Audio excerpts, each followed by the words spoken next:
Chapter 42. Then he brought me forth into the outer court, the way toward the north. And he brought me into the chamber that was over against the separate place, and which was over against the building toward the north. Before the length of 100 cubits was the north door, and the breadth was 50 cubits. Over against the 20 cubits which belonged to the inner court, and over against the pavement which belonged to the outer court, was gallery against gallery in the third story. Before the chambers was a walk of 10 cubits breadth inward, a way of 1 cubit, and their doors were toward the north. Now the upper chambers were shorter, for the galleries took away from these more than from the lower and middle in the building. For they were in 3 stories, and they didn't have pillars as the pillars of the courts. Therefore the uppermost was straitened more than the lowest, and the middle from the ground. The wall that was outside by the side of the chambers, toward the outer court before the chambers, its length was 50 cubits. For the length of the chambers that were in the outer court was 50 cubits, and behold, before the temple was 100 cubits.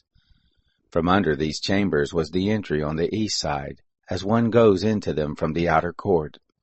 In the thickness of the wall of the court toward the east, before the separate place, and before the building, there were chambers. The way before them was like the appearance of the way of the chambers that were toward the north.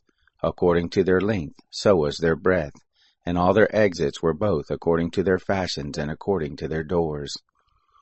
According to the doors of the chambers that were toward the south, was a door at the head of the way, even the way directly before the wall toward the east as one enters into them.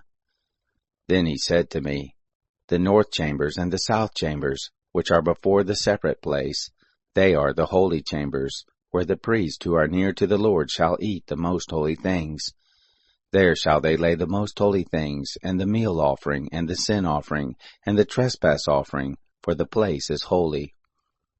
When the priests enter in, then they shall not go out of the holy place into the outer court, but there they shall lay their garments in which they minister, for they are holy, and they shall put on other garments, and shall approach to that which pertains to the people. Now when he had made an end of measuring the inner house, he brought me forth by the way of the gate, whose prospect is toward the east, and measured it round about. He measured on the east side with the measuring reed 500 reeds, with the measuring reed round about. He measured on the north side 500 reeds with the measuring reed round about. He measured on the south side 500 reeds with the measuring reed. He turned about to the west side, and measured 500 reeds with the measuring reed. He measured it on the 4 sides. It had a wall round about, the length 500, and the breadth 500, to make a separation between that which was holy and that which was common.